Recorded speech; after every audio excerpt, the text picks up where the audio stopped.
ഒരു കാര്യം പറയാനുള്ളത്, പുതുതായി റൂം തുറക്കുന്നതിനെ കുറിച്ച് ഇപ്പം ബൈലക്സ് എന്താണെന്ന് അറിയാൻ വയ്യാത്തവർ ക്ഷമിക്കണം. ഈ ഇരിക്കുന്നതിൽ 10 പേര് ബൈലക്സ് പ്രവർത്തകരാണ്, അതറിയാവുന്നതല്ല ഇപ്പൊ സംസാരിക്കുന്നു. പിന്നെ ബൈലക്സിൽ ഒരു പുതിയതായ റൂം തുറക്കാൻ പോകുന്നു എന്ന് പറഞ്ഞു. അന്നേരം അങ്ങനെ തുറന്നില്ലെങ്കിൽ അങ്ങനെ ഒരു ചാൻസ് ഞാൻ പറഞ്ഞ അതിന്റെ ഒരു ആവശ്യമില്ല. അത് ഇവര് ഫിത്തിന ഉണ്ടാക്കുന്നു, അതുകൊണ്ടാണ് ഇവർ ഇതിനെ അനുവദിക്കുന്നില്ല. ഞാൻ പറഞ്ഞു അങ്ങനെ ആർക്കെങ്കിലും സംശയം ഉണ്ടെങ്കിൽ ഇപ്പൊ ഇവർ പറഞ്ഞ പോലെ തന്നെ അവരുമായിട്ട് നമുക്കൊരു മീറ്റിംഗ് കൂടിയിട്ട് ഇത് തീരുമാനിക്കാം. എന്ത് ഫിത്തിന ഉണ്ടെങ്കിലും അത് പരസ്പരം പറഞ്ഞു തീർക്കാം. ഒരു വിഘടിത ഉണ്ടാക്കേണ്ട എന്ന് പറഞ്ഞപ്പോൾ അവരാരും അതിന് പങ്കെടുക്കുകയെന്ന് പറഞ്ഞു. അങ്ങനെ അവർ പങ്കെടുക്കുകയെന്ന് പറഞ്ഞ ആൾക്കാർ എന്തിന് പിന്നെ ഈ ആളെ പ്രതിനിധിയെ എന്റെ അടുത്ത് പറയിച്ചു? ഇത് പരിഹരിക്കാനുള്ള താല്പര്യമില്ലാത്തവർ എന്തിന് ഫിത്തിന പരത്തുന്നു? അതാണ് എന്റെ ചോദ്യം. അതിന് മറുപടി പറയണം.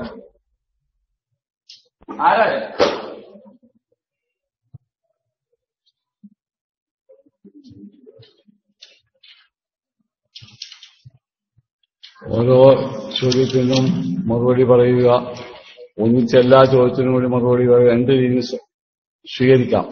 പക്ഷെ ആദ്യത്തെ ഒരു ചോദ്യം ചോദിച്ച സ്ഥിതിക്ക് അതിന്റെ മറുപടിക്ക് ശേഷം പിന്നീട് വരുന്ന ചോദ്യങ്ങൾ ഒരുപക്ഷെ ഞാൻ ജമ്മ് ചെയ്യും, അല്ലെങ്കിൽ കസറാക്കും.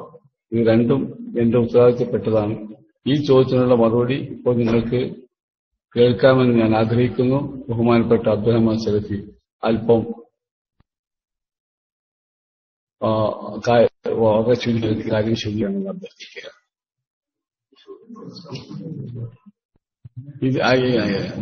പക്ഷെ ഇതേ രീതിയിലുള്ള ചോദ്യങ്ങളാണെങ്കിൽ, ഈ വിഷയവുമായി ബന്ധപ്പെട്ട ചോദ്യങ്ങളാണെങ്കിൽ അത്തരം ചോദ്യങ്ങളുടെ ഒന്നിച്ചെത്തുന്നതാണ്. കൂട്ടിക്കുഴച്ചു വേണം. ഇതുമായി ഇപ്പൊ ചോദിച്ച ചോദ്യത്തിന്റെ ഒരു വിഷയമുണ്ടല്ലോ, പറഞ്ഞ രീതിയിലുള്ള സംഘടനാപരമായ വിഷയം എങ്കിലും അദ്ദേഹം ചോദിച്ച സ്ഥിതിക്ക് ഞാൻ അത് അംഗീകരിച്ചതാണ്. അത്തരം വല്ല ചോദ്യങ്ങൾ ഇതിനോടനുബന്ധമായ വല്ല ചോദ്യങ്ങളുണ്ടെങ്കിൽ അതും കൂടി ചോദിച്ചാൽ അതിന് ഉത്തരം പറയാം.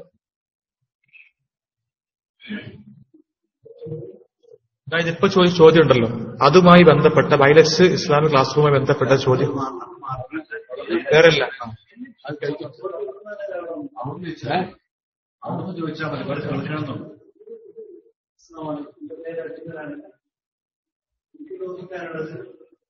ഇസ്ലാഹിൽ അബ്ദുൽ ജബ്ബാർ മൗലവി എഴുതിയ ലേഖനമോ അതിന്റെ മറുപടിയോ അല്ല പ്രതീക്ഷിക്കുന്നു.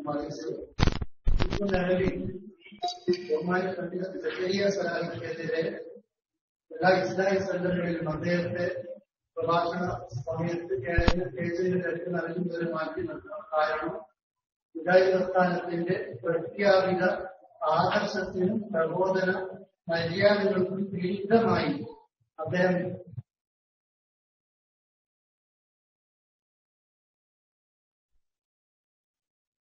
പ്രഭാഷണം നടത്തി എന്നതാണ്. നിരവധി തവണ അദ്ദേഹവും ഈ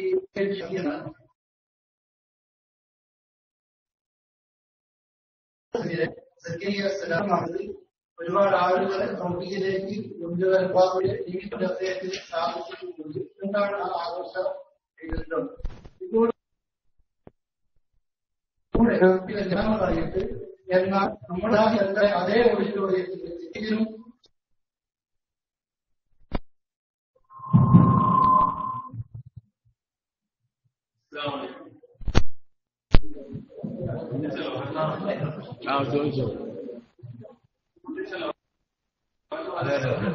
പേരൊന്ന് പറഞ്ഞാൽ ഇവിടെ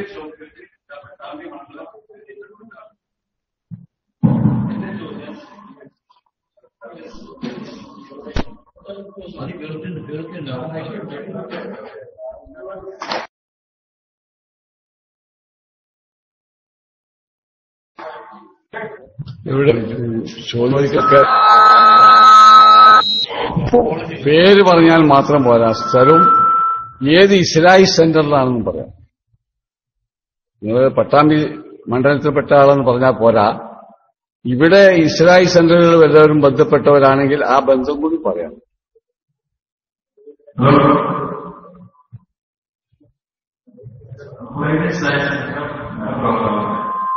എന്റെ സംശയം അമ്മാനിയുടെ സംബന്ധമായ വിഷയങ്ങളുണ്ട്. പക്ഷെ അത് ഇപ്പോൾ നമ്മൾ പറയാൻ പാടില്ല. അത് മുസ്ലിങ്ങളുടെ കാര്യങ്ങൾ പറയാൻ പാടില്ല എന്ന് തെളിയിക്കുന്ന തീരുമാനമുണ്ട്. അതുകൊണ്ട് അത് പറയാൻ പാടില്ല എന്ന് പത്രത്തിനുള്ളിൽ ഇവിടെ നിന്ന് ദാഖ്യം നൽകുകയും അദ്ദേഹത്തിന്റെ പ്രസംഗം അവിടെ നടത്തുകയും ചെയ്തു. അത് സംബന്ധമായി അദ്ദേഹത്തിന്റെ ജോലി നഷ്ടപ്പെട്ടു എന്ന് പറഞ്ഞു. അപ്പോൾ ഞാൻ ഇവിടെ ഒരാളോട് സംസാരിച്ചപ്പോൾ അദ്ദേഹം പറഞ്ഞു, നമ്മുടെ പണ്ഡിതന്മാരെ 1952 അതിന് ശേഷമായിട്ട് എഴുതിയിട്ടുണ്ടെങ്കിൽ ചില കാര്യങ്ങൾ അവരോട് പറയാൻ പാടില്ല എന്ന തീരുമാനമുണ്ട്. അങ്ങനെ ഒരു തീരുമാനമുണ്ടോ? അതിന് തീരുമാനം ഇവിടെ സംഭവിക്കപ്പെടാതെ. കാരണം സെലീം ഹമദാനി ഇസ്രായേൽ പ്രസ്ഥാനത്തിലേക്ക് വന്നപ്പോൾ ബഹുമാനായ സെക്രട്ടറി അടുത്ത് ചെല്ലുമ്പോൾ ഞാൻ എന്ത് പറയണം? നിങ്ങൾ എന്ത് പഠിച്ചു ഖുർആനിൽ മനസ്സിലാക്കുന്നു അത് നിങ്ങൾക്ക് തുറന്നു പറയാം. അപ്പോൾ ഈ പ്രസ്താവന വൈരുദ്ധ്യമല്ല.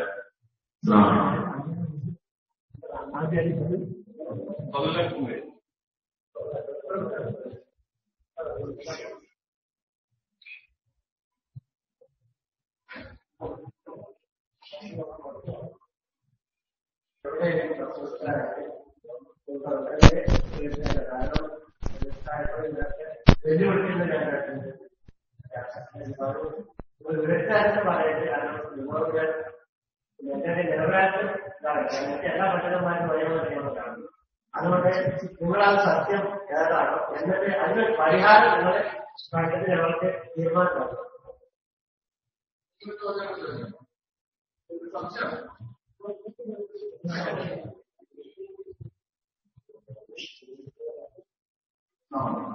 ഇപ്പോഴും ജമീലുള്ളവരുടെ ഇപ്പോഴും കേരളത്തില് നിന്നും പുറത്താക്കപ്പെടാത്ത ബഹുമാനിയാണ് അവർക്ക് ചെറുക്ക് ചെയ്യുന്നു എന്നാൽ ഇയാള് മധ്യമായി പ്രഖ്യാപിച്ച ഒരു മടവൂർ പ്രസ്ഥാനത്തിൽ നിന്നും വന്ന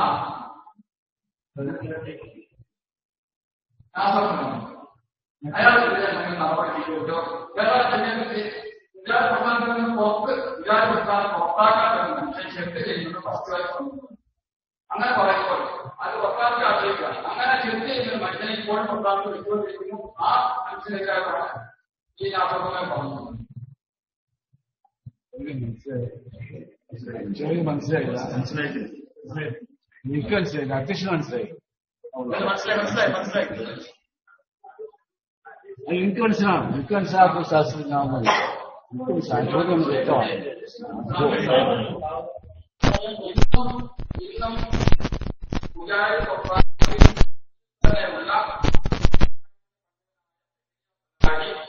ചെയ്യുന്നു എന്ന് മടവൂർ പ്രസ്ഥാനത്തിൽ നിന്നും വന്ന നാസറുല്ലമി പരസ്യമായ പേര് പ്രസംഗിച്ചു.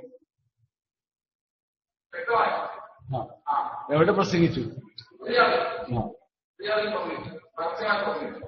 അങ്ങനെ പ്രസ്ഥാനത്തിന്റെ അകത്തുള്ള പ്രസ്ഥാന നടപടി എടുക്കാത്ത ഒരു മനുഷ്യൻ ചെറുക്ക് ചെയ്യുന്നു എന്ന് പറഞ്ഞാൽ അത് പ്രസ്ഥാനത്തിനെ ബാധിക്കുകയില്ല. ചെറുക്ക് ചെയ്യുന്ന മനുഷ്യനെ ഇന്ന് പ്രസ്ഥാനത്തിൽ വെച്ചുകൊണ്ടിരിക്കുന്നു എന്ന സംഘടനയെ ആശ്രയിക്കാൻ വേണ്ടിയല്ലേ അത് പറഞ്ഞത് എന്നാണ്.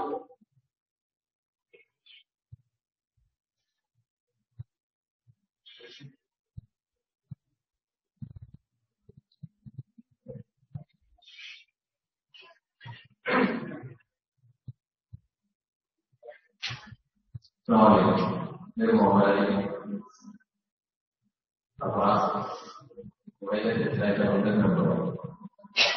ഈ ഫേസ്ബുക്കിൽ പല ഇത് കാണുന്നുണ്ട്. അതിനിപ്പോ ആചരണം താടി വെട്ടാത്തത് താടി നീക്കുന്നത് മുസ്ലിമല്ല എന്ന് പ്രചരിപ്പിക്കുന്ന കെ ശരീരത്തിൽ യഥാർത്ഥ മുജാഹിദുമായി യാതൊരു ബന്ധമില്ലെന്ന് അറിയിച്ചു. ഇത് ISF തിരുവങ്ങാടി യൂട്യൂബ് നാട്ടാണ് ഫേസ്ബുക്ക് അങ്ങനെ സുഹൃത്ത് അനീസാണ് അത് പോസ്റ്റ് ചെയ്തത്. അങ്ങനെ പ്രഗത്ഭരായി പ്രവർത്തിച്ചിട്ടുണ്ടോ? അതിനെന്താണ് എന്റെ കാരണം എന്നൊന്ന് വ്യക്തമാക്കണം.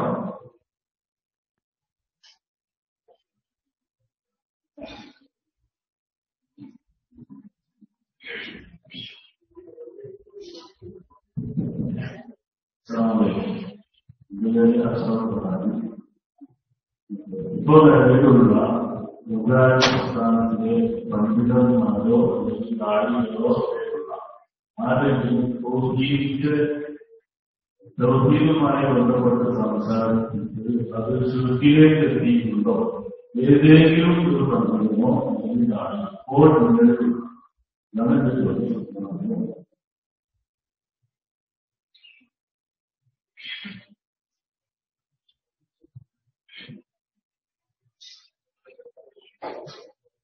ചോദ്യം പെട്ടെന്ന് വയ്ക്കുന്ന സമയം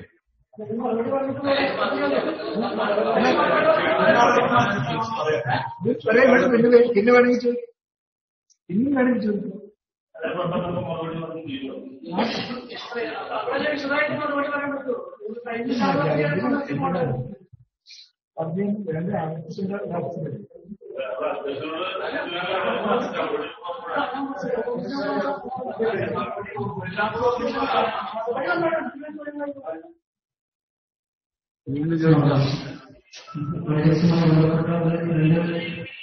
കൂടെ പറയാനുള്ളതാണ്.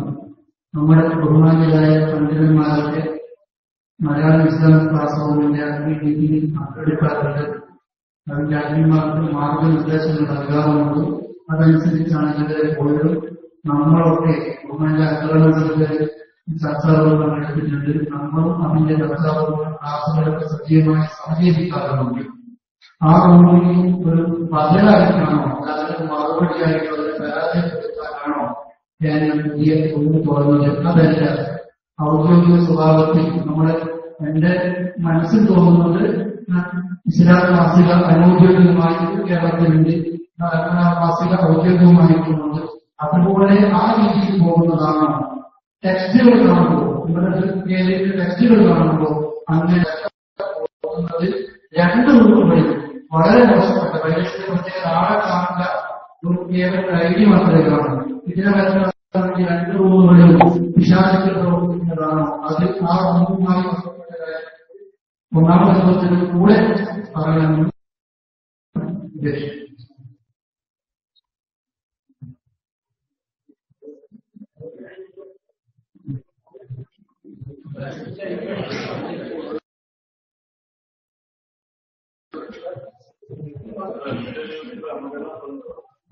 സ്വാഭാവികമായ നിലയില് ചോദ്യങ്ങൾ ഒരു ഘട്ടം കഴിഞ്ഞിട്ടുണ്ട്. അതുകൊണ്ട് മറുപടി പറയാം. കുടിപ്പിച്ച് ഇറക്കാനും കഴിഞ്ഞിരിക്കണം. ഇനിയും കുടിപ്പിച്ച് ഇറക്കുന്നതിന് മുമ്പ് അതിങ്ങനെ പശുവിനെ കറന്നതിന് ശേഷം പിന്നെ കുടിപ്പിച്ചുകൊണ്ട് ഇറക്കുക. അത് രണ്ടു പോടെ കഴിഞ്ഞു. ഇനിയും കുടിപ്പിച്ച് ഇറക്കണമെങ്കിൽ കുറച്ച് സമയം മറുപടി കൊടുത്ത് നീ തിന്നാൻ കൊടുത്തിട്ടേ പറ്റുള്ളൂ. അപ്പൊ അതുകൊണ്ട് എന്തെങ്കിലും തരാം.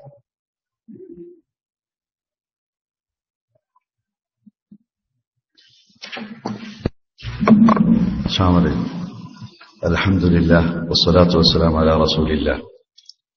ബഹുമാന്യനായ അധ്യക്ഷൻ, സംഘടനാ നേതാക്കളെ, പ്രിയപ്പെട്ട ഇസ്ലാമിക് സെന്ററിന്റെ പ്രവർത്തകന്മാര്, മനസ്സ് ഒന്ന് അല്പം പിരിമുറുക്കമൊഴിവായി ഒരു തുറന്ന ഹൃദയത്തോടെ പടച്ചവനെയും പരലോകത്തെയും ഓർത്ത് സത്യസന്ധമായി കാര്യങ്ങൾ അന്വേഷിക്കാനും ഗ്രഹിക്കാനും ഉള്ള ഒരു പാകത ഏതൊരു സന്ദർഭത്തിലും നമുക്ക് ഉണ്ടാവേണ്ടതാണ്. പലപ്പോഴും തെറ്റിദ്ധാരണകൾ, ഊഹങ്ങൾ, ദുഷ്പ്രചരണങ്ങൾ, ആരോപണങ്ങൾ ഇതുപോലുള്ള ചില സന്ദർഭങ്ങളിൽ വ്യാപിക്കുക എന്നത് ചരിത്രത്തിലുടനീളം കാണുന്ന ഒരു യാഥാർത്ഥ്യമാണ്. ഞാൻ സുഹൃത്ത് ഹനീഫല്ലേ? ശരി, ഹനീഫ് ആലപ്പുഴ പറഞ്ഞിടത്ത് നിന്ന് ചില കാര്യങ്ങൾ സൂചിപ്പിക്കാനാണ് ഉദ്ദേശിക്കുന്നത്. ബൈലക്സ് ക്ലാസ് റൂമിനെ സംബന്ധിച്ച് ഒരു ഗൗരവമായ രൂപത്തിൽ ഒരു വലിയ ഒരു വിഷയമായിട്ട് ചർച്ച ചെയ്യാനും ചോദിക്കാനും മറുപടി പറയാനും ഉള്ള ഉപയോഗിക്കേണ്ട ഒരു സന്ദർഭമാണ് എന്നെനിക്ക് അഭിപ്രായമില്ല.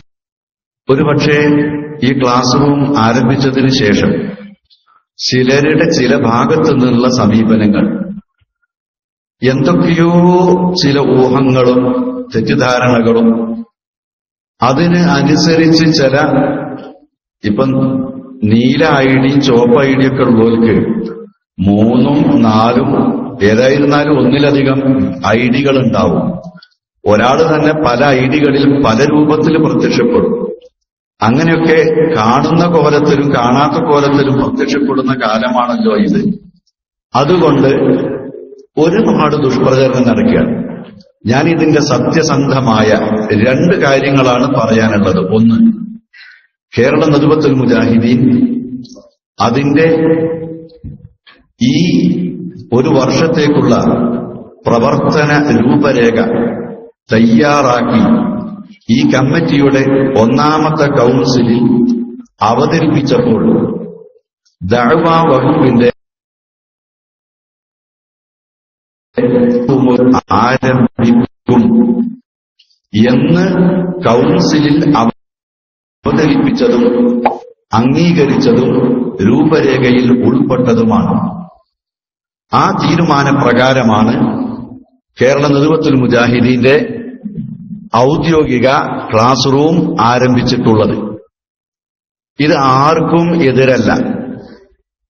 അങ്ങനെ ആരും തെറ്റിദ്ധരിക്കണ്ട. ഒഫീഷ്യൽ വെബ്സൈറ്റ് പോലെ ഒഫീഷ്യൽ ക്ലാസ് റൂം, ബൈലക്സിൽ ഒരു ക്ലാസ് റൂം തുറക്കാൻ ആർക്കും ആരുടെയും സമ്മതത്തിന്റെ പ്രശ്നവും ഉത്ഭവിക്കുന്നില്ല.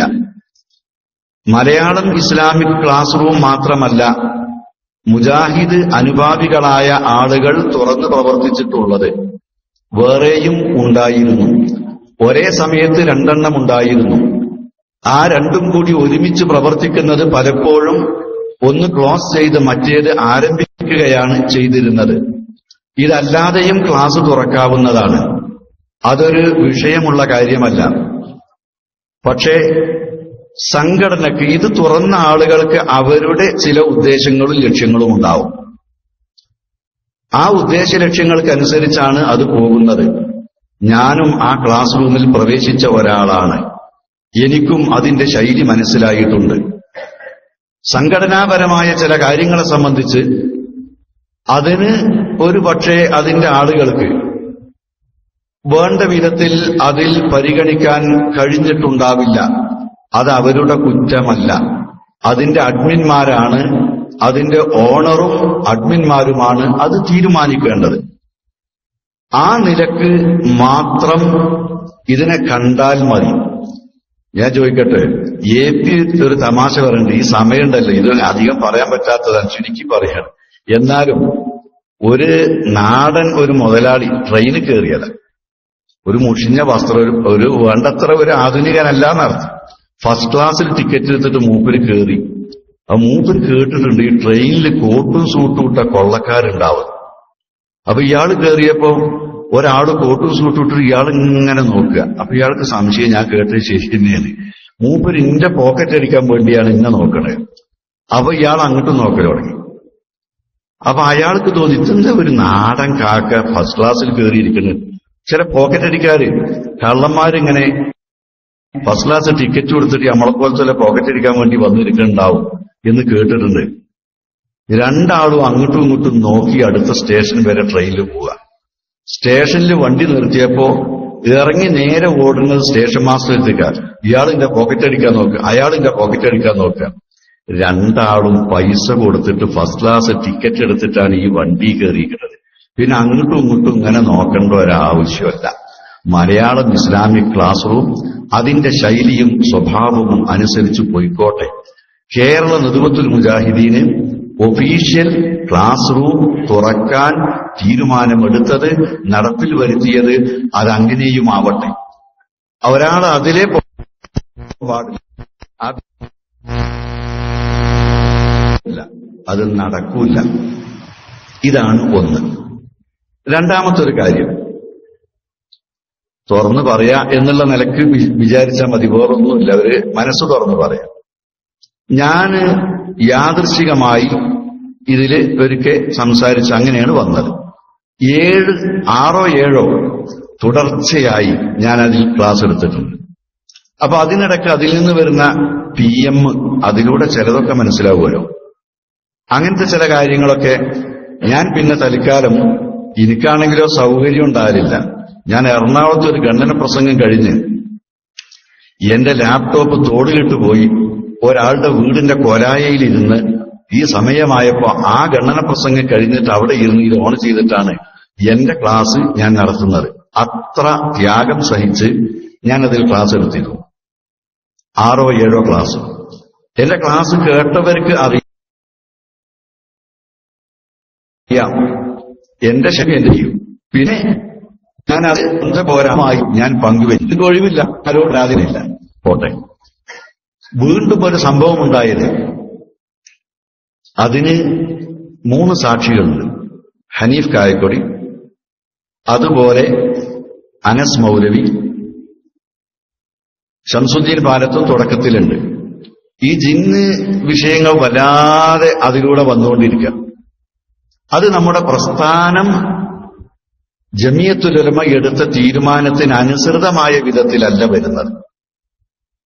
അപ്പോ അന്ന് രാത്രി ഈ വിഷയത്തിലുള്ളൊരു ചർച്ച.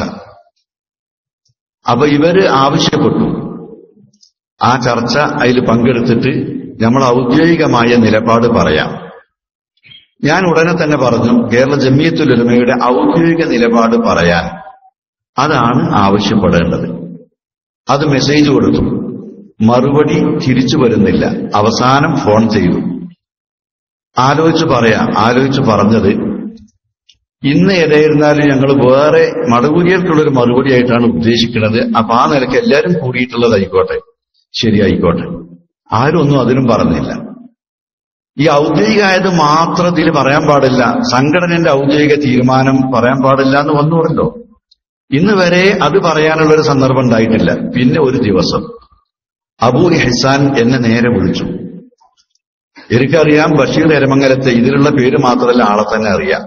ഹനീഫിനെ എനിക്ക് കുറഞ്ഞ പരിചയമുള്ളൂ. ഒരിക്കലാണ് ഞാൻ കണ്ടത്, അത് ആലപ്പുഴ വെച്ച് എന്നാണ് ഞാൻ ഓർക്കുന്നത്. അങ്ങനെ എന്നോട് സംസാരിച്ച കൂട്ടത്തിൽ ബൈലക്സിന്റെ കാര്യം. അപ്പൊ ഞാൻ ചോദിച്ചു, എന്താണ് അബൂ ഇഹ്സാൻ, ഈ വിഷയം കുറെ ആയല്ലോ, അതിൽ സംഘടനയുടെ ഔദ്യോഗിക നിലപാടെന്ന് പറയുന്നതിന് വല്ല തടസ്സമുണ്ടോ? ഇത് ഔദ്യോഗിക ക്ലാസ് റൂം അല്ലല്ലോ എന്ന് എന്നോട് മറുപടി പറഞ്ഞു. ശരി, ഔദ്യോഗിക ക്ലാസ് റൂം അല്ലെങ്കിൽ എല്ലാം പറയുന്ന കൂട്ടത്തിൽ സംഘടനയുടെ ഔദ്യോഗിക നിലപാടും പറഞ്ഞുകൂടെ? അല്ല, ഞാൻ ആ നിലക്ക് പറഞ്ഞതല്ല. ക്ലാസ് റൂം ഒരു വലിയ അങ്ങനെയൊന്നും കാണേണ്ട ഒരു സംഗതിയല്ലല്ലോ. അല്ല, അതെന്നാലും ആലോചിച്ചിട്ട് അങ്ങനെ പറയാം. ഇന്ന് അത് പറയാവുന്ന ഒരു ദിവസം എന്നെ വിളിച്ചു പറയണം. ഈ കാലം അത്രയായിട്ടും അതിന് മാത്രം ഒരു സമയം വിളിച്ചു പറയാൻ കഴിഞ്ഞിട്ടില്ല. ഈ വിഷയത്തിൽ നമ്മുടെ പ്രസ്ഥാനം എടുത്തൊരു തീരുമാനം, അത് ആ നിലപാട് അതവിടെ പറയാൻ സന്ദർഭം ഉണ്ടായിട്ടില്ല. ഒരുപാട് കാര്യങ്ങൾ അതുമായി ബന്ധപ്പെട്ട് പറയുകയാണെങ്കിൽ പറയാം, അതിലേക്കൊന്നും ഞാൻ പോകുന്നില്ല.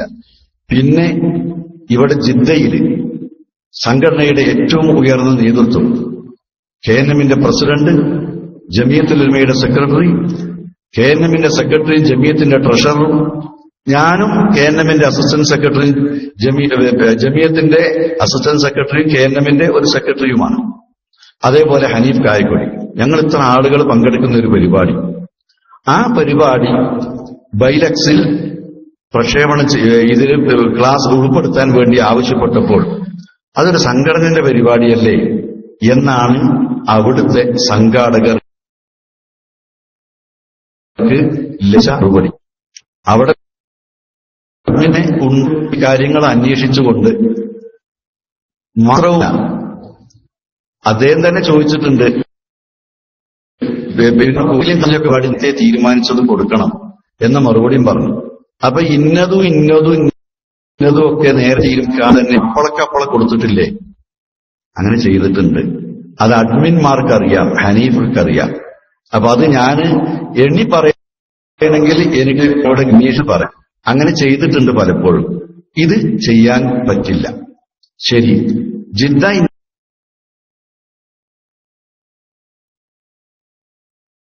ഇസ്ലാഹി എന്ന അവർ ഈ പരിപാടി ഇങ്ങനെ കൊടുത്തു. വേറെയും ഉണ്ട്. ഇത് പറയുമാണ് എനിക്കില്ല. അതിനൊക്കെയായിരുന്നോ നമ്മളെ ക്ലാസ് റൂം ചെയ്തത് എടവണ്ണയിൽ. അവിടുത്തെ പരിപാടി അത് കൊടുക്കാൻ വിസമ്മതിച്ച ഒരു ഘട്ടത്തിൽ ജാമിയ നദവിയയിൽ നടക്കുന്ന പ്രധാനപ്പെട്ട പരിപാടി. ആ സന്ദർഭത്തിൽ അവിടെ ഒരാൾ വേറെ ഒരു ക്ലാസ് റൂം ഓപ്പൺ ചെയ്ത് അതിലേക്കാണ് കൊടുക്കുകയാണ് ചെയ്തത്. ഇതേപോലെ തന്നെ റിയാദിൽ അവിടുത്തെ പ്രവർത്തകന്മാര് ആവശ്യപ്പെടുക മാത്രമല്ല, ഞങ്ങൾക്കൊരു മറുപടി ഇന്ന സമയത്തിനുള്ളിൽ തരണം. മറുപടി കൊടുത്തില്ല. അങ്ങനെയാണ് ഇത് നേരെ തിരിച്ചു വരുന്നത്. ഇവിടുത്തെ ഈ സഭത്തിൽ ഇതിന്റെ നമ്മുടെ നാട്ടിൽ ചില അസൗകര്യങ്ങളുണ്ട്. പരിപാടി നടന്നുകൊടുക്കുമ്പോൾ കറണ്ടാണ് പോകും. അപ്പൊ പിന്നെ ആ ക്ലാസ് റൂമിന് ആരും കൂട്ടേണ്ടി വരില്ല, കൂടിപ്പോകും. അതല്ലെങ്കിൽ നമ്മളെ നെറ്റ് വളരെ സ്ലോ ആണ്, ആമമാർക്കാണ്, അതും ഇതിന് ബുദ്ധിമുട്ടാണ്. അപ്പൊ ഞങ്ങള് UAE-യിലും അതേപോലെ തന്നെ സൗദിയിലും ഈ 2 സ്ഥലങ്ങൾ കേന്ദ്രീകരിച്ചുകൊണ്ടാണ് ഇതിന്റെ ടെക്നിക്കൽ കാര്യങ്ങൾ ഇങ്ങനെ തീരുമാനിച്ചതാണ്. ഇന്നലെ മിഞ്ഞാന്നൊന്നും അല്ല, അങ്ങനെയൊന്നും ആരും തെറ്റിദ്ധരിക്കണ്ട. അതിനുവേണ്ടി ഏൽപ്പിച്ചിട്ടുമുണ്ട്. ആ നേരത്തെ ഏൽപ്പിച്ച ബന്ധപ്പെട്ട ആളുകൾ കൂടിയാലോചിച്ചിട്ടുണ്ട്. അപ്പൊ KNM KJE നേതൃത്വം ഒരുമിച്ചുള്ള ഒരു സന്ദർഭത്തിൽ ഇതിന്റെ ഉദ്ഘാടനം ആവാം.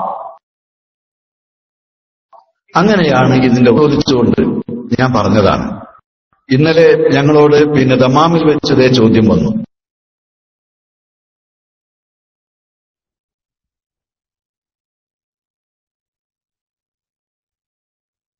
ഇത്ര പറഞ്ഞ ഇനി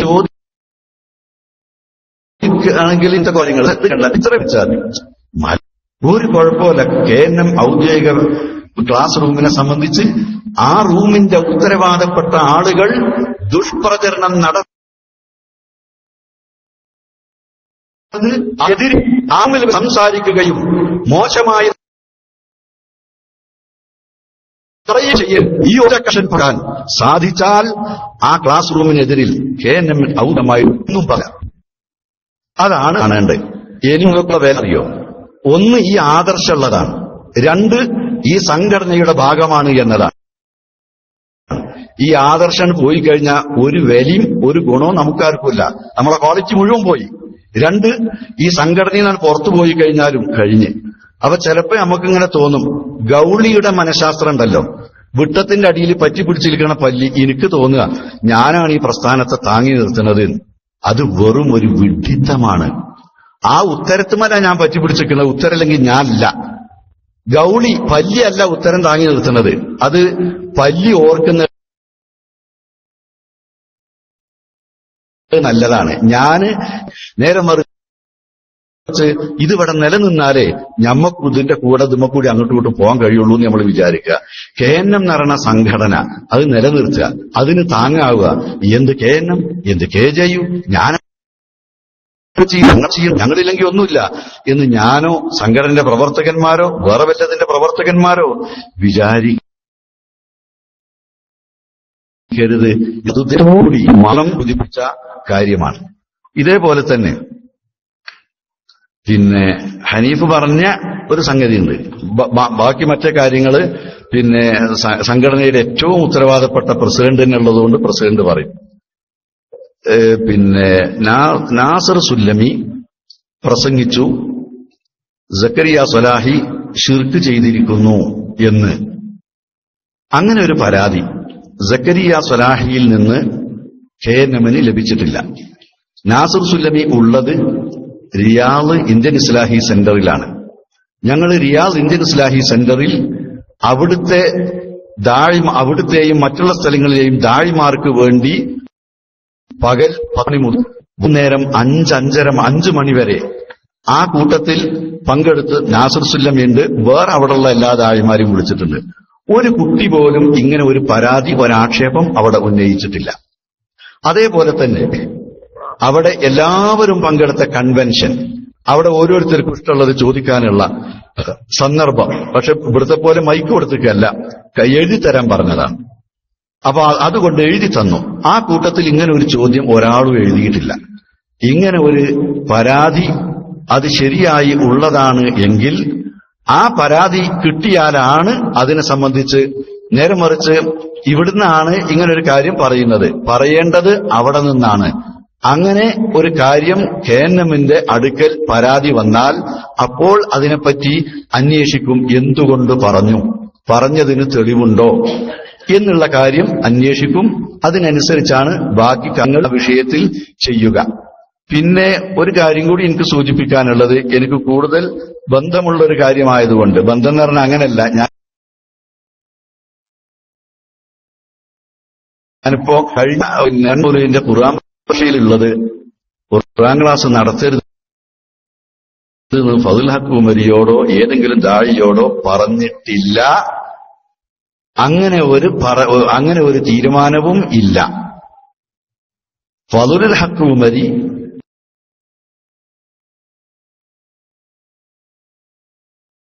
UAE ഇസ്ലാഹി സെന്റർ അദ്ദേഹം തമ്മിൽ സംശയം എന്നതല്ലാതെ അദ്ദേഹത്തോട് ചില നിർദ്ദേശങ്ങൾ അവർ പറഞ്ഞിട്ടുണ്ടായി. ആവശ്യമില്ലാത്തയിടത്ത് അനവസരത്തിൽ നമ്മൾ അധ്യക്ഷൻ പറഞ്ഞത് കുല്ലി മഖാമിൻ മഖാൽ വലിക്കുല്ലി മഖാലിൻ മഖാം.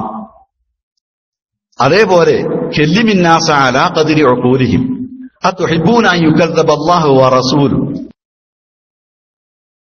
ഇങ്ങനത്തെ ചില കാര്യങ്ങളും തത്വങ്ങളും ഒക്കെ ഉണ്ട്. അബൂ ഹുറൈറ റളിയല്ലാഹു അൻഹു നബിന്റെ അടുത്ത് കേട്ടൊരു ഹദീസ് വന്നിട്ട് മൻ ഖാല ലാ ഇലാഹ ഇല്ലല്ലാഹ് ദഖലൽ ജന്ന, ലാ ഇലാഹ ഇല്ലല്ലാഹ് പറഞ്ഞവനൊക്കെ സ്വർഗ്ഗത്തിൽ കിടക്കുന്ന പറഞ്ഞു. ഉമർ കൊടുത്തു ഒരൊറ്റ ഇടി നെഞ്ഞത്ത്. അങ്ങനെ തന്നെ പൊത്തിപ്പിടിച്ചിട്ട് നേരെ നബിന്റെ അടുത്തേക്ക് പാഞ്ഞെന്ന്. പിന്നെ ഉമറും ചെന്നു പറഞ്ഞു ഉമർ ഇച്ചു നബിയെ എന്ന് പറഞ്ഞു. അപ്പൊ പറഞ്ഞു ഇതിനോട് പറഞ്ഞാലും ഉമ്മാര് തെറ്റിദ്ധരിക്കൂലേ, ഇതൻ എത്തക്കിലു ഒരു ലാ ഇലാഹ ഇല്ലല്ലാഹ് പറഞ്ഞുകൊണ്ട് ഇരിക്കൂലേ. അപ്പോ ഉമർ എന്നാലും ഞാൻ പറഞ്ഞത് അങ്ങനെ തന്നെയാണ് പറഞ്ഞോട്ടെ എന്ന്. റസൂലുള്ളാഹി പറഞ്ഞില്ല. ഒരു കാര്യം ആളുകൾക്ക് വേണ്ട വിധത്തിൽ തെറ്റിദ്ധരിക്കുന്നതിനെ മനസ്സിലാക്കി കൊടുക്കേണ്ടത്, പറയേണ്ട സന്ദർഭത്തിൽ പറയേണ്ട വിധത്തിലാണ് പറയേണ്ടത്. അതല്ലാത്ത നിലക്ക് പറയാൻ പാടില്ലാത്തത് പറഞ്ഞാൽ നിയന്ത്രിക്കണം. ഇവിടെ ഈ സൗദി അറേബ്യയിലാണ് നമ്മളുള്ളത്. നിങ്ങൾക്കറിയോ, എനിക്കറിയാം, ഞാനിതിന്റെ വിശദാംശത്തിലേക്ക് പോകുന്നില്ല. ഇവിടെ അറിയപ്പെടുന്നൊരു പണ്ഡിതൻ, അദ്ദേഹം പറഞ്ഞ ഇത് വേറെ എവിടെയും കേൾക്കണില്ലല്ലോ, അദ്ദേഹം പറഞ്ഞ ഒരു ക്ലാസ്സിൽ പറഞ്ഞൊരു കാര്യത്തിന്റെ പേര്, അതുകൊണ്ടാണ് ഞാനിത് ഇല്ലല്ലോ എന്ന് അറിഞ്ഞ് മാറ്റിവെച്ചത്. ഞാൻ ഇവിടെ ചോദിച്ചിട്ടുണ്ട്. ശരി, അപ്പോ ഏതായാലും റെക്കോർഡ് ചെയ്യുന്നുണ്ടോ ഞാൻ, പക്ഷെ എന്താണെന്നറിയാം, നമ്മൾ ഈ നാട്ടിലാണ്. അപ്പൊ അതുകൊണ്ടാണ് ഞാൻ പറയുന്നത്.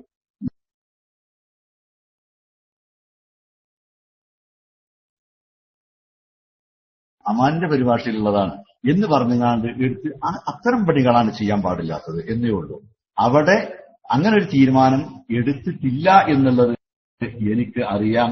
UAE ഇസ്ലാഹി സെന്ററിന്റെ ഭാരവാഹി വൈസ് പ്രസിഡന്റ് ഇന്നലെയും എന്നെ വിളിച്ചിരുന്നു. ഈ വിഷയം പറഞ്ഞതില്ല, ഇങ്ങനത്തെ ഒരു കാര്യം അവരിൽ നിന്ന് ഉണ്ടാവില്ല.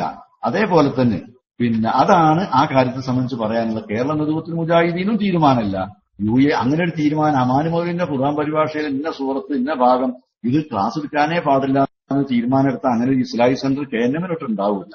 കാരണം ഖുർആൻ മുഴുവനും അള്ളാഹ് ഇറക്കിയത് മുഴുവൻ അതിലുള്ള പോലെ അങ്ങനെ തന്നെയാണ് പഠിക്കുകയും പ്രചരിപ്പിക്കുകയും ചെയ്യേണ്ടത്.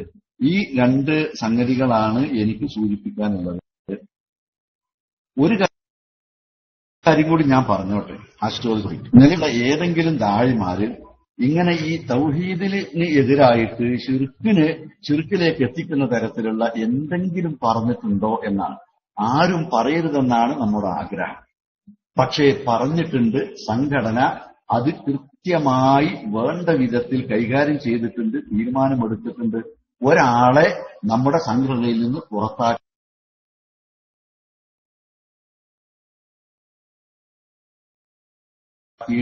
ഉണ്ട്. ഏതാണ് എന്ന് രണ്ടു വാക്കും കൂടി ചോദിക്കുന്നത് അല്ല, അതാണ്. അപ്പൊ പ്രാർത്ഥിച്ചാൽ ഇതിനോട് പ്രജാശന്നുള്ളതിനോട് സംശയമല്ല. കഴിവുപെട്ടത് ചോദിച്ചാൽ ശിർക്കാവൂലേ? ശിർക്കാവൂല എന്നാണ് അബ്ദുൽ ജബ്ബാർ മൗലവി കൊണ്ടോട്ടി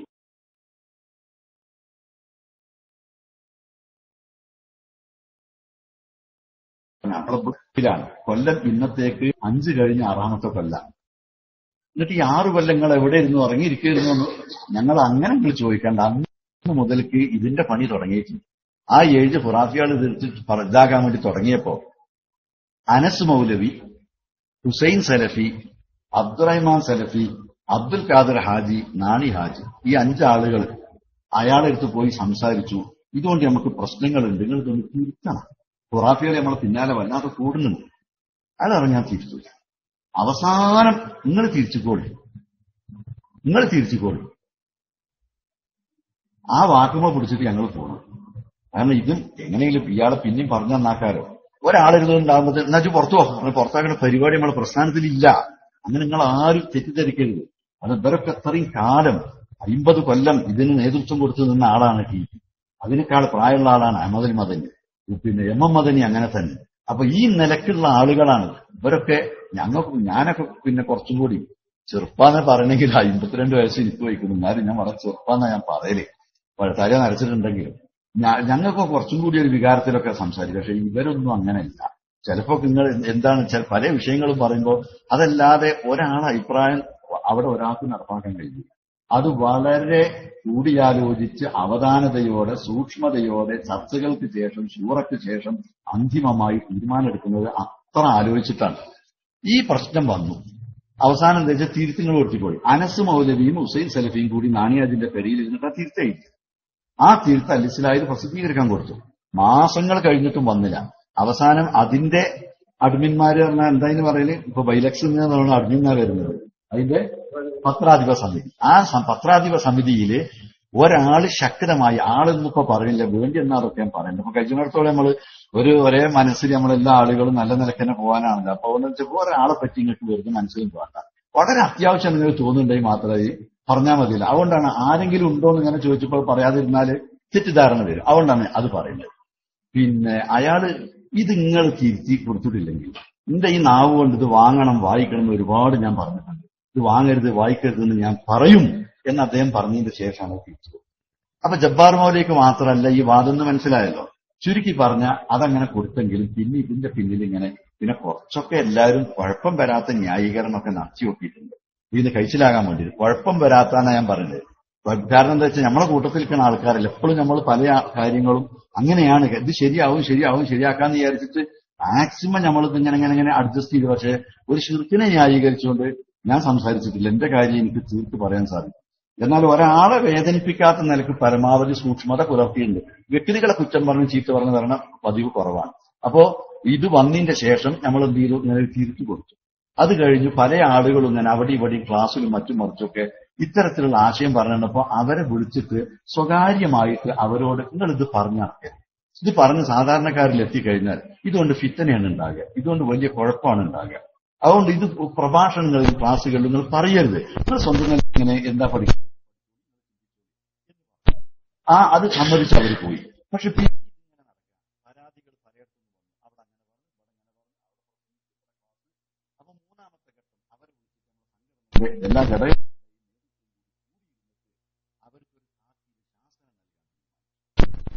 അത് കഴിഞ്ഞു. ഈ ശാസനം സംബന്ധിച്ചു പോയെങ്കിലും പിന്നെ അവിടുന്ന് ചിലരൊക്കെ പിന്നെ ഇതന്നെ പറഞ്ഞ് ആക്ഷേപങ്ങൾ വന്നപ്പോൾ നേതൃത്വം ഇതൊന്നും നിങ്ങൾ ആരും അറിയുന്ന കാര്യങ്ങളല്ല. നാലാമത് ചെയ്തത് എന്താന്ന് വിചാരിച്ചാൽ ഈ ബന്ധപ്പെട്ട ആളുകളെ ഒന്നുകൂടി വിളിച്ചിട്ട് അവസാനമായി പുളിക്കൽ ജാമ്യ സലഫിയിൽ വെച്ചിട്ട് അത്തരം ആളുകൾ 5-8 ആളുകളുണ്ട് വേറെ പല വിഷയത്തിലായി. അവരെ വിളിച്ചിട്ട് അവരെ ഉപദേശിച്ച് നിങ്ങൾ നേരിൽ ചെയ്യരുത്, അത് ചെയ്യൂലെന്ന് പറഞ്ഞിട്ട് പിന്നെ അതിന് ശേഷം പിന്നെ ഇത് തുടർന്നപ്പോ ജമിയത്തുൽ ഉലമയുടെ നിർവാഹക സമിതിയിൽ വെച്ചിട്ട് ചർച്ച ചെയ്തു. ഒരു പകല് മുഴുവൻ ചർച്ച ചെയ്തു. ആ ചർച്ചയ്ക്ക് ഒടുവിൽ തീരുമാനമെടുത്തത് ഈ വിഷയത്തിൽ നമുക്കൊന്നും തർക്കമില്ലാത്തത് സാധാരണക്കാരൻ അറിയേണ്ടതുമായ കാര്യം ഒരു പുസ്തകമായിട്ട് എഴുതി പ്രസിദ്ധീകരിക്കുക. അത് എഴുതാൻ 5 ആളെ ഏൽപ്പിച്ചു. അത് കാരണം ഇപ്പൊ പറയുന്നില്ല, ആ പുസ്തകം എഴുതി ഉണ്ടായില്ല. പിന്നെ നീണ്ട് ആളുകൾക്കിടയിൽ ഇത് പ്രശ്നമായില്ല. അപ്പൊ എന്ത് ചെയ്തു, അമാനി മൗലവിന്റെ ആ വിഷയം മാത്രമുള്ള ഭാഗം, പിന്നെ അഷ്റഫല്ലേ ആ ഭാഗം മാത്രം എടുത്തിട്ട് അത് നമ്മള് പണ്ട് അമാനി മൗലവി ആ വ്യാഖ്യാനക്കുറിപ്പ് മുമ്പ് തന്നെ കേന്ദ്രം പ്രസിദ്ധീകരിച്ചു. പണ്ട് അതിന് കോപ്പിയൊന്നും കിട്ടാനില്ല. അപ്പൊ അത് വീണ്ടും എടുത്തിട്ട് അതൊന്ന് പ്രസിദ്ധീകരിച്ച് ജനങ്ങൾക്കാണ് കൊടുക്കാൻ പറ്റും. അല്ലാതെ അമാനി മൗലിന്റെ പരിഭാഷയിൽ ഇതിനെ പറ്റി എഴുതിയത് ജനങ്ങൾ അറിയരുത് എന്ന് കേന്ദ്രം എഴുതിയത് വിചാരിക്കില്ല. അതാണ്ട് അച്ചടിച്ചാണ് കൊടുക്കാൻ പറ്റും. അപ്പൊ അത് അങ്ങനെ തീർന്നു. 6ാമത് അതുകൊണ്ടും തീരുന്നില്ലല്ലോ, അതിലെവിടെ അതുണ്ടോ അതിലെവിടെ ഇതുണ്ടോ എന്ന് പറഞ്ഞ് പിന്നെ അമാനിനെയും കുറ്റം പറയുന്നത്. അപ്പൊ ആർക്കും ഒരു മടിയില്ലല്ലോ, ഇവിടെ സംഘടന വേണ്ടാന്ന് പറഞ്ഞ ചില ആൾക്കാർ അത് കെ എം മൗലിന്റെ ഒരു പേരക്കുട്ടീനെ പ്രസംഗിച്ചത് പറഞ്ഞത് ഞാൻ കേട്ടിട്ടുണ്ട്. എന്താണെന്നറിയാം, കുത്തുബ പരിഭാഷപ്പെടുത്താൻ പാടില്ല, അറബിയിലെ സംസാരിക്കാൻ പാടുള്ളൂ എന്ന് പറഞ്ഞ ആ കുട്ടി അവൻ പറയാണ്. അപ്പൊ കെ മൗലവിനെ ഇങ്ങനെ എഴുതി, അത് കെ മൗലവിന്റെ തെറ്റ് കെ മൗലവിന്റെ സുൽബിൽ നിന്ന് തന്നെ തിരുത്തും എന്നാ പറഞ്ഞു. ആരാണ് ഓനൊരു മകൻ കാര്യമായിട്ടൊന്നും പഠിച്ചിട്ടില്ല, വല്ല ക്ലാസ്സിലും പോയിരുന്ന് നെറ്റ് നോക്കിയിട്ട് മാത്രം ചില അത്തും വിത്തും കിട്ടിയവനാണ്, വേറൊന്നും പഠിച്ച ആളല്ല. ഓൻ പറയാണ് കെ മൗലവിന്റെ നിന്നുണ്ടായ തെറ്റ് കെ മൗലവിന്റെ സുൽബിൽ തന്നെ തിരുത്തും എന്ന് പറഞ്ഞു. ഈ അവസ്ഥയിലാണ് നമ്മൾ ചില ആളുകളൊക്കെ നിരൂപണം നടത്തുന്നതും പറയുന്നത്. എന്നാല് ആ ഖുർആൻ പരിഭാഷയിൽ വന്ന ആ ഭാഗം മാത്രം അത് പ്രസിദ്ധീകരിക്കാൻ ജമിയത്തുലമ തീരുമാനിച്ച് കേന്ദ്രനോട് പറഞ്ഞ് കേന്ദ്രം പ്രസിദ്ധീകരിച്ച് നാട്ടിലൊക്കെ ആളുകൾക്ക് വായിക്കാൻ വേണ്ടിയിട്ട് കൊടുത്തു. അതുകൊണ്ട് തീർന്നില്ല. പിന്നെയും പ്രശ്നം വന്നപ്പോ ജമിയത്തിന്റെ യോഗത്തിൽ ഈ വിഷയത്തിൽ ആർക്കാണ് എന്താ പറയാനുള്ളത്? അവർക്ക് പറയാനുള്ളത് അത് ഇവിടെ പ്രധായിട്ട് സൈനിധി സമർപ്പിക്കും. ഒരു ജൂറി കേന്ദ്രം ജമിയത്ത് തെരഞ്ഞെടുത്തു. ആ ജൂറി പറഞ്ഞ ജമിയത്തിന്റെ പ്രസിഡന്റും സെക്രട്ടറി, കേന്ദ്രമിന്റെ പ്രസിഡന്റും സെക്രട്ടറി, ജമിയത്തിന്റെ ഫത്വ ബോർഡ് ചെയർമാൻ, ഈ 5 അംഗങ്ങളാണ്. അതിൽപ്പെട്ട 2 ആളുകളുണ്ട്, EP ഉണ്ട്, മദനിയുണ്ട്. പിന്നെ ഉമരിയാണ്, AP ആണ്, ഐതിതങ്ങളിരുന്ന് അദ്ദേഹം മരിച്ചുപോയി. ഈ 4 ആൾ ഇപ്പോഴുണ്ട്. ഈ 2 പ്രബന്ധം, ഒന്ന് സക്കരിയ കൊടുത്ത പ്രബന്ധം, ഒന്ന് പിന്നെ ഹനീഫ് കായക്കൊടിന്റെ കൂട്ടത്തില് ഷംസുദ്ദീൻ ബാലത്തിന്റെ, അനസ്മൂലബിന്റെ, മജീദ് സലാഹിന്റെ, ഇവർ 4 ആളും കൂടി വേറൊരു പ്രബന്ധം എഴുതി കൊടുത്തു. ഈ 2 പ്രബന്ധവും ഈ 5 ആൾക്കാർ പരിശോധിച്ചു. ഇവരെ 2 കൂട്ടരും വേറെ വേറെ വിളിച്ച് സംസാരിച്ചു. എന്നിട്ട് അവരോട് പറയേണ്ടത് കാര്യങ്ങളൊക്കെ പറഞ്ഞു. എന്നിട്ട് ഒരു തീരുമാനം എടുത്തു. അതാണ് 8ാമതായിട്ട് ചെയ്തത്. ആ തീരുമാനം ഇവരൊക്കെ അംഗീകരിച്ചു, എല്ലാവരും ഒപ്പിട്ടിട്ട് ഏകകണ്ഠമായ തീരുമാനം. അത് നമ്മളെല്ലാ ശാഖയ്ക്കും കൊണ്ട് അയച്ചു കൊടുത്തു. ഇത് വായിച്ച് ഇതും ഇത് അവസാനിപ്പിക്കണം എന്ന് പറഞ്ഞു. നിങ്ങൾ നോക്കി, നിങ്ങളുടെ അടിയിലൊരു പ്രശ്നം ഉണ്ടായി കഴിഞ്ഞാൽ എത്ര നടപടി നിങ്ങൾ എടുക്കുമോ? എടുക്കൂല. ഇതൊക്കെ ഈ നേതൃത്വത്തിന്റെ മഹത്വ. ഇതിങ്ങനെ നീണ്ടുപോകുന്നു എന്നൊക്കെ ഒരു പക്ഷെ ഇന്നെപ്പോലത്തോലൊക്കെ എന്തിനത് നീട്ടിക്കൊണ്ടുപോകണം എന്നൊക്കെ പറയും. പക്ഷെ ഇവരിതിലെടുത്തിട്ടുള്ള സ്റ്റെപ്പുകൾ എത്രയെന്നറിയും നിങ്ങൾക്ക്? ആ കൂട്ടത്തിൽ നിന്നാണ് ഞങ്ങൾ ഇതൊക്കെ മനസ്സിലാക്കുകയും കൂടെ നിൽക്കുകയും ചെയ്യുന്നത്. ഇത് കഴിഞ്ഞാൽ ഇതോടുകൂടി തീരേണ്ടിയിരുന്നു, തീർന്നില്ല. ഇതൊക്കെ അംഗീകരിച്ചു പോയിട്ടും പിന്നെയും പണ്ട് പറഞ്ഞത് തന്നെ അവിടെയും പറയാം ഇവിടെയും പറയാം, പ്രാർത്ഥിക്കാന്ന് പറഞ്ഞിട്ടില്ല എന്ന് പറഞ്ഞിട്ട് പിന്നെ അത് കേൾക്കുന്ന. അങ്ങനെ കഴിഞ്ഞ് അതിന്റെ ശേഷം വീണ്ടും നമ്മളെ ദായിമാരൊരു യോഗത്തിൽ ഇത് വീണ്ടും വലിച്ചിട്ടു. മുമ്പ് ഈ പ്രശ്നം പിന്നെ ചർച്ചയാക്കിയ ആളുകൾ അങ്ങനെ വീണ്ടും അതിലേക്ക് വലിച്ചിട്ടപ്പോ ആ യോഗം നിയന്ത്രിക്കുന്ന ഒന്ന് സ്റ്റേജിൽ മകനുണ്ട്, അതേപോലെ തന്നെ കുഞ്ഞോമ പറപ്പൂരുണ്ട്. പറപ്പൂർ പറഞ്ഞിട്ട് ഇവിടെ പറയല്ലേ, ഇവിടെ ഇത് പറയേണ്ട സ്ഥലമല്ല, നമുക്ക് ഇവിടെ അതല്ല ചർച്ച എന്ന് പറഞ്ഞു. അപ്പൊ അത് കഴിഞ്ഞപ്പോ എന്ത് ചെയ്തു, പിന്നെ 2ാമത്തെ പ്രബന്ധം എഴുതിയ ആളുകളും അവിടെ ഉണ്ട്. അവര് മകനിനും കണ്ട് ഏപ്പിനും കണ്ടിട്ട് ഈ വിഷയം വേണമെങ്കിൽ ഒരു ചർച്ചയും കൂടി വെക്കി, ഞങ്ങൾ ഇതിന് തയ്യാറാണ്, ഇനിമേൽ ഇതിൽ അവ്യക്തത ഉണ്ടാകരുത്. ശരി, പിന്നെ വീണ്ടും അതാ ഒരു ചർച്ച വെക്കും. ഫത്വ ബോർഡും ഞങ്ങൾ ജമിയത്തിന്റെ എക്സിക്യൂട്ടീവ് അംഗങ്ങൾ 2 കൂട്ടരുടെയും മുമ്പിൽ ഈ 2 പ്രബന്ധത്തിന്റെ ആളുകൾക്ക് ഈ 2 അവസരം അവതരിപ്പിക്കാൻ, മറുപക്ഷത്തെ അംഗീകരിക്കാനോ ഗണ്ണിക്കാനോ ഈ 4 അവസരം കഴിഞ്ഞിട്ട് ബാക്കി അവിടെ ഉള്ളവരൊക്കെ വിവരമുള്ള ആളുകൾ തന്നെയാണല്ലോ, അവനാന്റെ അഭിപ്രായങ്ങളും അവിടെ പറഞ്ഞു. അത് കഴിഞ്ഞു 11ാമത് ജമിയത്തുൽ ഉലമ വീണ്ടും നിർവാഹക സമിതി യോഗം ചേർന്നിട്ട് പിന്നെ ആ യോഗത്തിൽ ഒരു ചർച്ച നടന്നു. ആ ചർച്ചയ്ക്ക് ശേഷം ജമിയത്ത് വീണ്ടും തീരുമാനമെടുക്കുക. പഴയ തീരുമാനം അത് വീണ്ടും പ്രഖ്യാപിക്കുവാൻ ആവർത്തിച്ച് പ്രഖ്യാപിക്കാൻ തീരുമാനിച്ചു.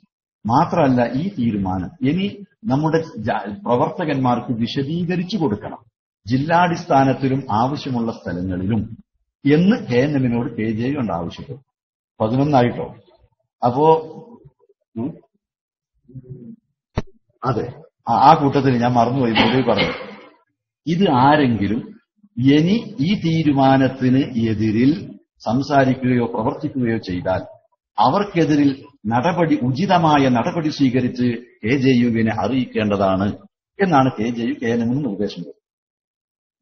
അതുകൊണ്ട് തീരണ്ടേ, ഇത് 2ാമത്തെ വട്ടാണ് ഒരേ തീരുമാനം ആവർത്തിച്ചത്. പിന്നെ അതും അത് എല്ലായിടത്തും പിന്നെ സെക്രട്ടറിക്ക് ഒരു കത്ത് കൊടുക്കണം. ആ കത്തില് കേൾക്കുന്നില്ലേ? കേൾക്കുന്നുണ്ടല്ലോ.